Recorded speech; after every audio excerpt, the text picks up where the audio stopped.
Et si la clé de la liberté ne se trouvait pas dans ce qui vous arrive, mais dans votre manière d'y réagir? Avez-vous déjà remarqué que, face aux mêmes épreuves, certaines personnes en ressortent transformées et plus fortes, tandis que d'autres demeurent prisonnières de leur schéma, revivant encore et encore les mêmes situations? C'est une question qui touche tout le monde. La réponse tient en un concept simple, mais révolutionnaire, la responsabilité personnelle. Dans cette vidéo, on va voir pourquoi prendre la responsabilité de sa vie change absolument tout. Et attention, ici, on oublie la théorie abstraite et les discours de motivation creux. On va parler d'outils concrets et d'actions que vous pourrez appliquer dès aujourd'hui pour redevenir l'acteur principal de votre histoire. Imaginez un instant 2 personnes qui perdent leur emploi. La première se plaint, accuse son patron, la crise économique, le destin. Elle passe ses journées à ruminer sa malchance et à attendre que quelque chose se passe.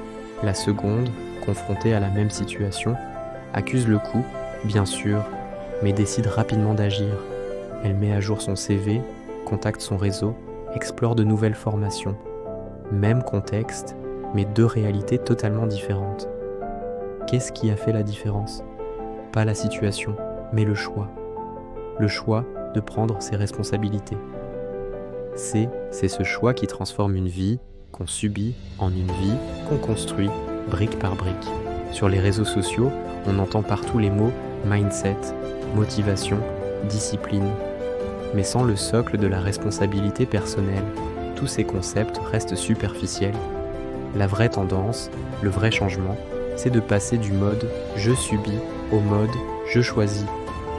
C'est arrêter de chercher des coupables à elle, extérieurs, et commencer à se demander « ok, face à ça, qu'est-ce que je peux faire moi ?» C'est exactement ce qu'on va explorer ensemble. Prendre la responsabilité de sa vie, c'est avant tout reconnaître que chaque choix, chaque inaction même, a une conséquence. C'est cesser d'être une victime des circonstances et commencer à être un créateur de solutions. Prenons un exemple très courant. Une personne se plaint constamment de son travail. Elle déteste son patron, ses missions l'ennuient, l'ambiance est toxique. Chaque soir, elle raconte à ses proches à quel point sa situation est terrible. Elle critique, elle rumine, mais au final, rien ne change. Son quotidien reste le même. Une autre personne, dans la même situation, prend une décision différente. Elle se dit « je suis responsable de mon bien-être professionnel ». Alors, elle commence à agir. Peut-être qu'elle décide de suivre une formation le soir pour acquérir de nouvelles compétences. Peut-être qu'elle commence à chercher discrètement un nouveau poste. Ou peut-être qu'elle décide d'avoir une conversation honnête avec son manager pour améliorer les choses. La première personne reste prisonnière de son insatisfaction parce qu'elle a externalisé le problème. Pour elle, la faute vient des autres. La seconde, en revanche, reprend le contrôle. Pourquoi cette distinction est-elle si fondamentale? Parce que tant que la faute est à l'extérieur, c'est la faute de mon patron, de mes collègues, de l'économie, rien ne peut bouger. On attend que le monde extérieur change pour que notre vie s'améliore. Mais dès que la responsabilité revient à l'intérieur, dès qu'on se dit « c'est ma vie » et donc c'est à moi de la rendre meilleure, alors tout devient possible. On ne dépend plus des autres, on devient la source du changement. C'est un changement de perspective qui libère une énergie incroyable. Je sais ce que certains pourraient y penser, facile à dire, mais quand on vit des choses vraiment difficiles, on ne choisit pas. Et c'est vrai. On ne choisit pas la maladie, la perte d'un proche, une crise économique, mais même dans les situations les plus sombres, il existe toujours un espace de liberté, un espace qui nous appartient et que personne ne peut nous enlever, celui de notre réaction. On ne choisit pas toujours ce qui nous arrive, mais on choisit toujours comment y répondre. C'est l'enseignement puissant de Viktor Frankl, survivant des camps de concentration, qui disait que la dernière des libertés humaines est de choisir son attitude dans n'importe quelle circonstance. Alors, comment faire pour activer ce pouvoir? Voici un premier exercice très simple et puissant. La prochaine fois que vous faites face à un problème, petit ou grand, Prenez une feuille et un stylo. Au lieu de réagir immédiatement, notez 3 réactions possibles. La première pourrait être la réaction par défaut, celle de la plainte ou de la colère. Les 2 autres, essayez de les imaginer plus constructives. Puis, posez-vous cette question. Parmi ces 3 options, laquelle me rendrait le plus fier de moi dans un an ? Cet exercice est puissant car il vous oblige à faire une pause. Il vous sort du pilote automatique, du mode victime, et vous place dans le siège du créateur. Il vous reconnecte à votre pouvoir intérieur, celui de choisir consciemment votre réponse. Cette capacité à choisir sa réponse nous amène à un autre concept clé, la proactivité. Être proactif, c'est l'opposé d'être réactif. Une personne réactive attend que les problèmes arrivent pour y répondre. Elle est constamment en train d'éteindre des incendies. Une personne proactive, elle, anticipe. Elle refuse d'attendre que les choses changent d'elles-mêmes. Elle cherche des solutions, apprend de ses erreurs et avance malgré les obstacles. Prenez un exemple dans le monde professionnel. Un collaborateur qui se contente de faire ce qu'on lui demande est réactif. Mais celui qui anticipe les besoins de son équipe, qui propose des améliorations avant même qu'on les lui demande, qui identifie un problème potentiel et apporte déjà une solution, celui-là est proactif. Et devinez quoi ? Cette attitude crée de la confiance, de la valeur et ouvre des portes incroyables. Les opportunités viennent à ceux qui ne les attendent pas, mais qui les créent. Là où d'autres voient un mur infranchissable, une personne responsable et proactive voit une porte à construire ou une autre voie à explorer. La proactivité transforme les circonstances en tremplin. Mais être responsable, ce n'est pas seulement agir sur le monde extérieur. C'est aussi, et peut-être surtout, prendre la responsabilité de son monde intérieur, de ses émotions.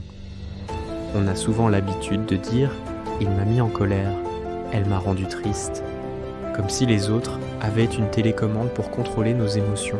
Mais la vérité, c'est que personne ne peut vous y faire sentir quelque chose sans votre accord intérieur. Les événements extérieurs sont neutres. Ce sont nos pensées, nos interprétations de ces événements qui créent nos émotions. Voici un deuxième exercice, cette fois-ci pour reprendre le contrôle de votre monde intérieur. La prochaine fois qu'une émotion forte comme la colère, la tristesse ou l'anxiété surgit, au lieu de vous laisser emporter, faites une pause et posez-vous 2 questions simples. D'abord, quelle pensée exacte a déclenché cette émotion ? Essayez de la formuler précisément dans votre tête. Par exemple, ce n'est pas « mon ami a annulé notre rendez-vous » qui crée la tristesse, mais la pensée « il ne tient pas à moi ». Ensuite, demandez-vous, cette pensée est-elle absolument vraie ou est-ce une interprétation ? Peut-être qu'il a une urgence, qu'il est malade ou 1000 autres raisons qui n'ont rien à voir avec vous. Pourquoi cet exercice est-il si crucial ? Parce qu'il crée un espace entre le déclencheur et votre réaction. Il vous montre que vous n'êtes pas vos émotions. Vous êtes celui qui les observe. Et en comprenant l'origine de vos émotions, vous reprenez le pouvoir sur elles. C'est là que commence la vraie liberté intérieure. Au fond, tout est lié.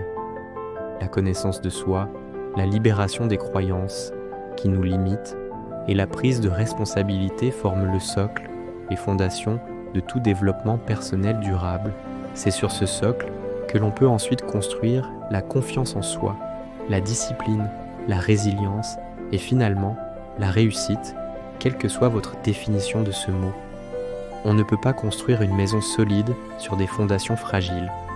De la même manière, on ne peut pas construire une vie épanouie sur une mentalité de victime.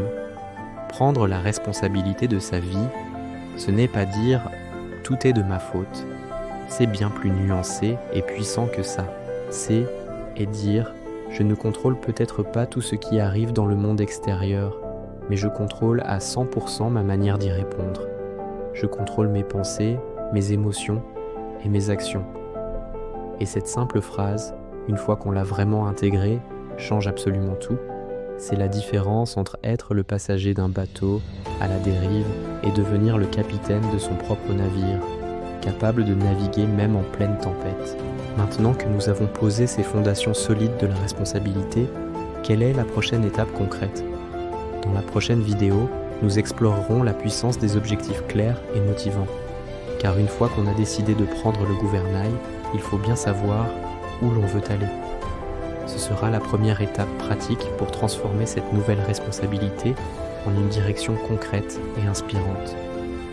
Si ce message résonne en vous, si vous êtes prêt à passer du mode « je subis » au mode « je choisis », alors abonnez-vous à la chaîne pour ne rien manquer de cette série.